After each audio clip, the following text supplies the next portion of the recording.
अच्छा जी, अब case to हम लिख रहे हैं। केस टू, केस टू की हेडिंग दो, if some linear factors are equal, if some linear factors are equal. पहला केस जो था उसमें लीनियर फैक्टर अनइक्वल थे, सारे अनइक्वल थे। अभी हमने तीन किए, तीनों अनइक्वल थे। अब हो सकता है तीन में से दो जो हैं वो रिपीट हो रहे हों, सेम हों, तो वो स्क्वायर की फॉर्म में या क्यूब की फॉर्म में। तो अब केस टू में फैक्टर लीनियर है लेकिन रिपीट हो रहे हैं, तो इसकी भी एग्जाम्पल हम सवाल ले लेते हैं। इसमें थोड़ी सी तब्दीली है, पहले स्टेप में ही वो हम देख लेंगे क्या है। तो ये क्वेश्चन नंबर,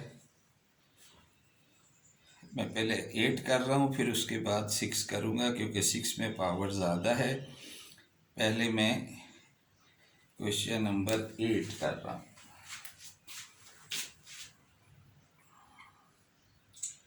तो 8 में देखें, यहाँ लिखा हुआ है x4 + 1 upon x square x - 1।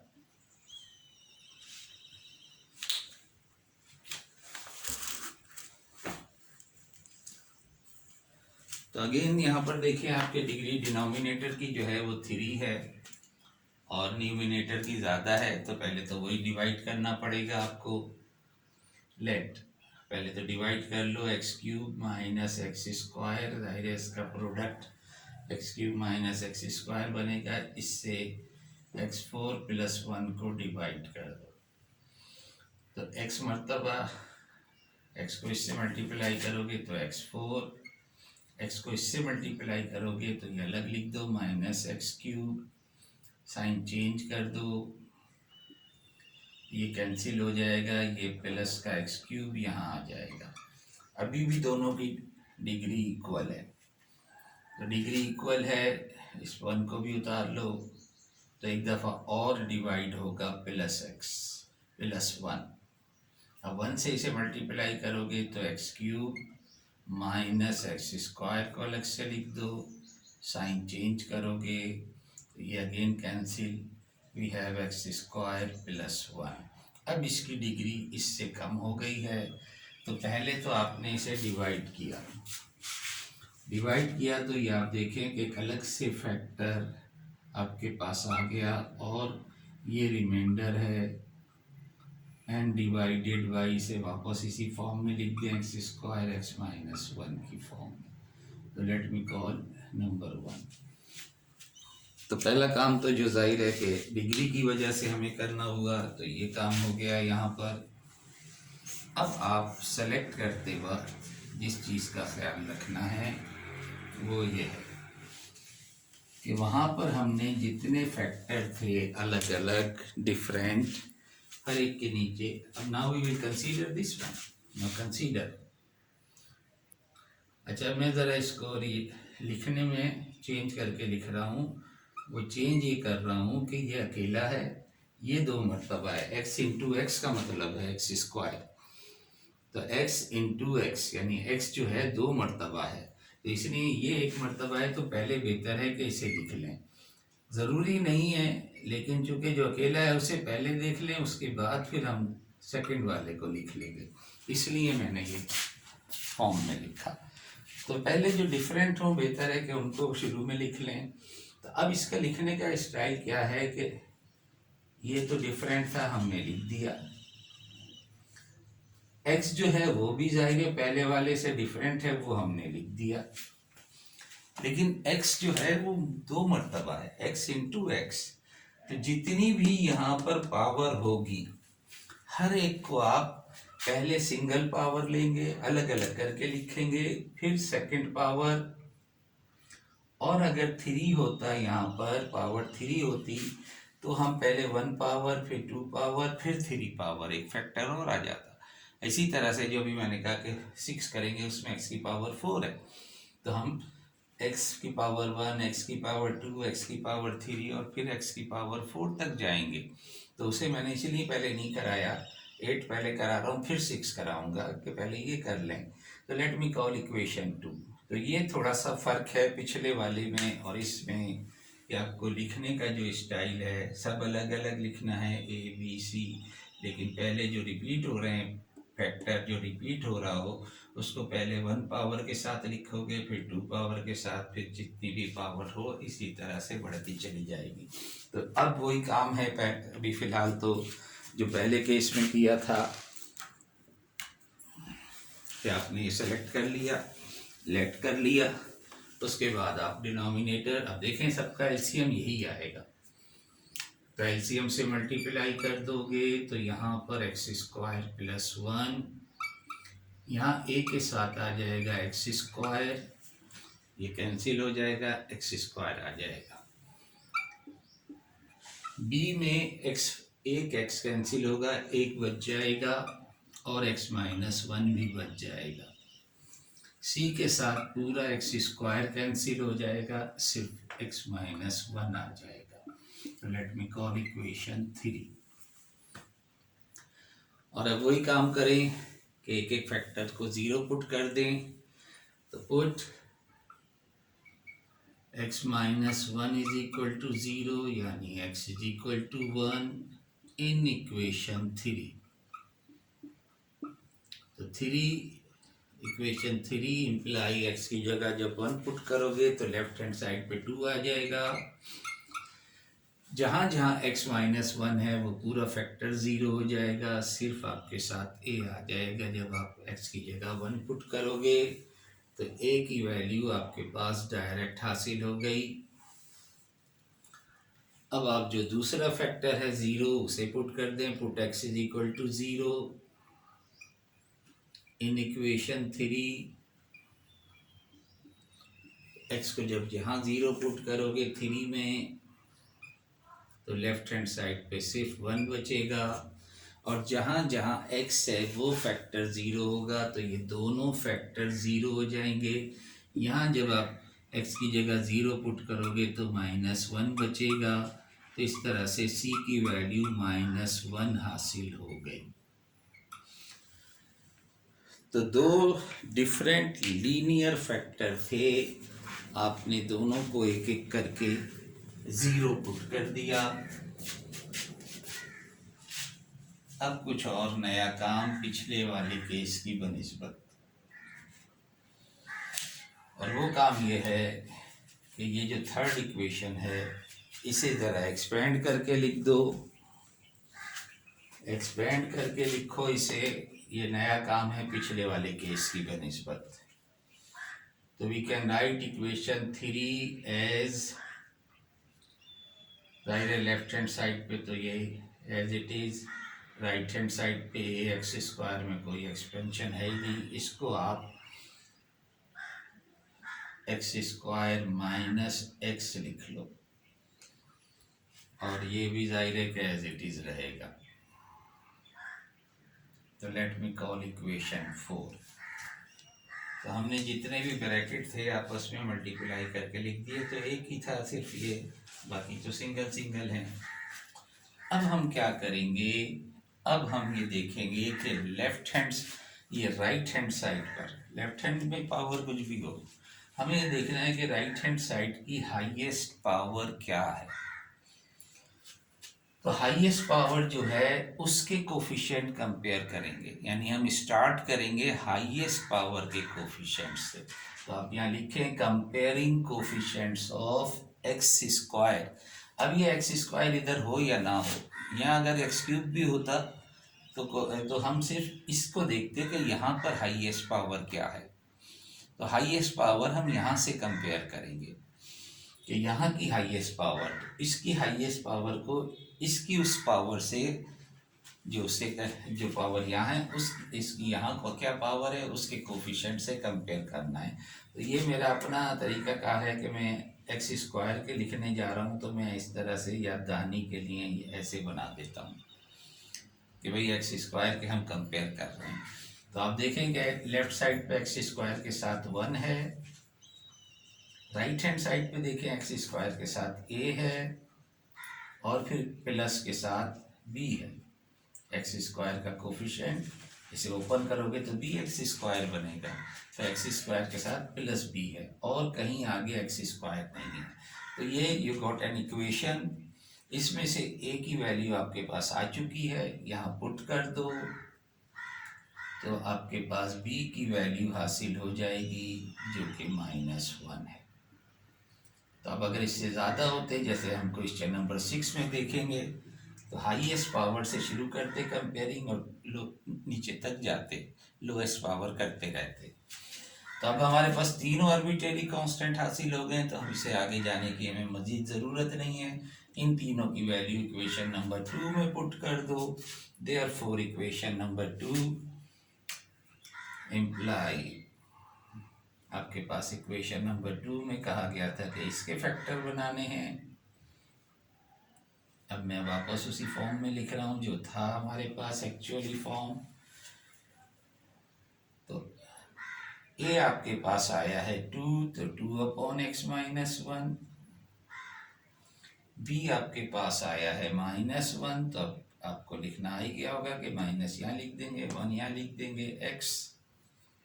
और इसी तरह से सी आपके पास आया है -1, तो इसे भी आप, तो these will be the factors of this particular, लेकिन जो हमें गिवन था उसमें ये एक्स्ट्रा मौजूद है।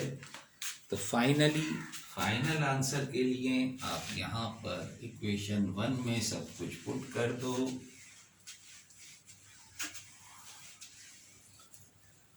तो से यहाँ पुट कर दो इसकी value. This implies, equation 1 imply x4 + 1 x square into x -1 will be equal to, ये पहले से मौजूद है और अब आपके पास ये आ गया +2 x -1। अब चाहो तो यहाँ पहले x की फिगर लिख लो, चाहो ऐसे ही रहने दो, 1/x -1/x स्क्वायर, तो that will be the answer. चलिए चलते हैं क्वेश्चन नंबर 6 पर।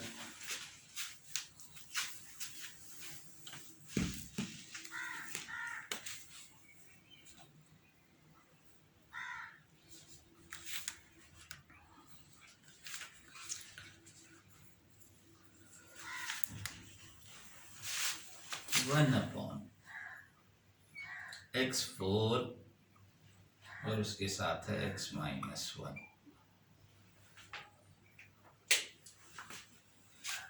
अच्छा, अब देखें, ये बस ये आखिरी सवाल आज के करा रहा हूँ मैं। क्वेश्चन नंबर 8 तक 9 भी कर सकते हैं, 9 तक आप कर सकते हैं।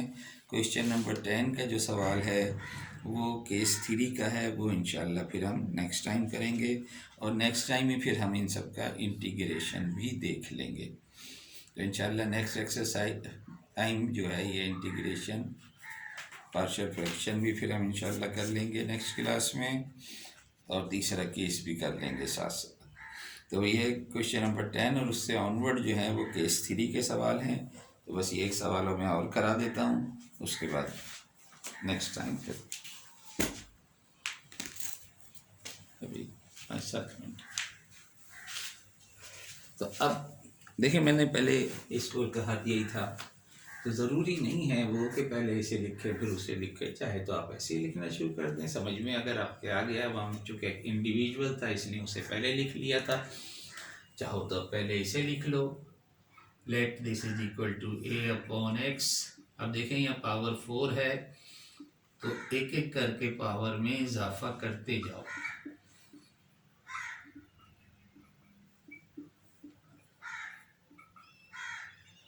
तो ये 4, क्योंकि आपको एक नोट लिखवाया है कि जितने डिग्री का डिनोमिनेटर होगा इतने ही आर्बिट्रेरी कांस्टेंट आएंगे। तो 4 कांस्टेंट इसके लिए आ गए और एक कांस्टेंट x -1 के लिए। तो now you have 5 constant, arbitrary constant, जिन्हें आपको मालूम करने हैं, जिनकी वैल्यू और पहला स्टेप ये, दूसरा अब काम वही करना है जो भी हमने किया, एक एक करके स्टेप बाय स्टेप। अब लेफ्ट साइड पे सिर्फ 1 है, ए के साथ एक्स है तो आप देखें एक एक्स कैंसिल हो जाएगा, क्यूब आ जाएगा और ये फैक्टर आ जाएगा। बी के साथ एक्स स्क्वायर कैंसिल होगा तो एक्स स्क्वायर और ये फैक्टर। सी के साथ एक्स क्यूब है तो एक्स रह जाएगा और एक्स ये फैक्टर। और डी के साथ x4 कैंसिल होगा, सिर्फ ये फैक्टर। एंड ई के साथ x-1 कैंसिल होगा और x4 आ जाएगा। Let me call equation 2। तो दो डिफरेंट लीनियर फैक्टर हैं, एक x है और एक x-1 है। एक एक करके पुट कर दो पहले। Put x is equal to 0, put x is equal to 0 in equation 2। तो जहाँ जहाँ x है तो लेफ्ट साइड पे तो x नहीं है, 1 एज इट इज रहेगा। अब जहाँ जहाँ x अलोन है वो सारे फैक्टर 0 हो जाएंगे, तो सिर्फ ये d आएगा आपके पास। जब x की जगह 0 पुट करोगे तो यहाँ आ जाएगा -d। तो d की वैल्यू हासिल हो गई -1। इसी तरह से दूसरा factor put x-1 is equal to 0।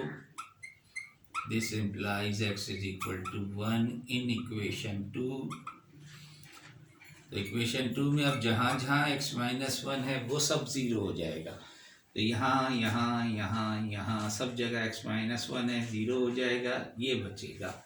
Left side पे तो जाहिर है 1 है, 1 अपनी जगह रहेगा। e के साथ अब आपके पास जब x को आप 1 पुट करोगे तो e आ जाएगा डायरेक्ट आपके पास। तो g आ गया और e आ गया। अब आपको 3 मजीद, क्योंकि 5 आर्बिट्रेरी कांस्टेंट हैं, अभी सिर्फ 2 आए हैं। अब आपको इक्वेशन नंबर 2 को एक्सपेंड करके लिखना है।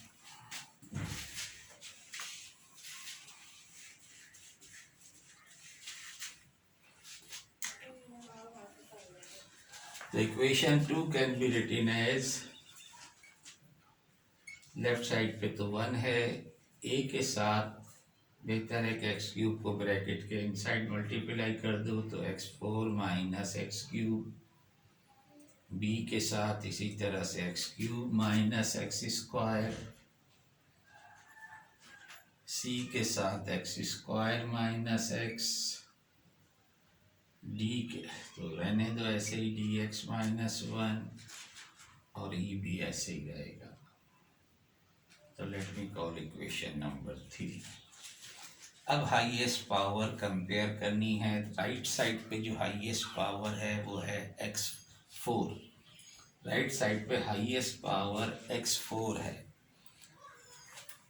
हाईएस्ट पावर से कंपेयरिंग शुरू करेंगे। पहले आप 4, तो मैंने कहा कि मैं ऐसे लिख लेता हूँ याद दहानी के लिए कि अब हम किसको कंपेयर कर रहे हैं, x4 को। तो लेफ्ट हैंड साइड पे x4 नहीं है, नहीं होने का मतलब यह है कि उसका कोफिशिएंट 0 है। राइट साइड पे आप देखें कि x4 का कोफिशिएंट a है। आगे देखा हमने, कहीं नहीं है, कहीं नहीं है, कहीं नहीं है, ये आखिर में e है। तो हमारे पास a plus e is equal to 0 एक इक्वेशन आ गई। e की वैल्यू हम मालूम कर चुके हैं, तो वो यहाँ पुट कर दो और सॉल्व कर लोगे तो a की वैल्यू -1 हासिल हो जाएगी। अब आपके पास 3 आर्बिट्रेरी कांस्टेंट की वैल्यू आ चुकी हैं, अभी भी 2 की बाकी हैं। तो आप इससे कम पावर x³ है, x³ कंपेयर करो। तो अगेन लेफ्ट साइड पे x³ नहीं है तो 0। अब राइट साइड पे हमने देखा कि ये -a है, x³ का कोफिशिएंट ये माइनस और ये a, तो -a है। आगे बढ़े तो हमने देखा प्लस का b है, और आगे चले और कहीं x³ नहीं है। तो again we get equation, a की वैल्यू यहाँ पुट कर दो जो कि -1 आई थी। तो यहाँ से आप सॉल्व कर लोगे तो b की value again you will have -1। b is again -1। 4 values आ गई, अभी एक बाकी है। तो अब इससे कम पावर एक्स स्क्वायर है, एक्स स्क्वायर को कंपेयर करो। अगेन लेफ्ट साइड पे 0, लेफ्ट साइड पे एक्स स्क्वायर का कोफिशिएंट 0। राइट साइड पे आप देखें, यहाँ से शुरू करा देखा हमने, तो हमने देखा कि -b है, और आगे चले प्लस का c है, और आगे चले तो कोई एक्स स्क्वायर नहीं है। तो ये एक इक्वेशन बन गई, इसमें b की वैल्यू आपके पास आ चुकी है। तो this implies 0 is equal to, b की जगह -1 रखोगे तो 1 + c। तो इस तरह से c की वैल्यू भी हासिल हो गई -1। तो you got all values of a, b, c and d।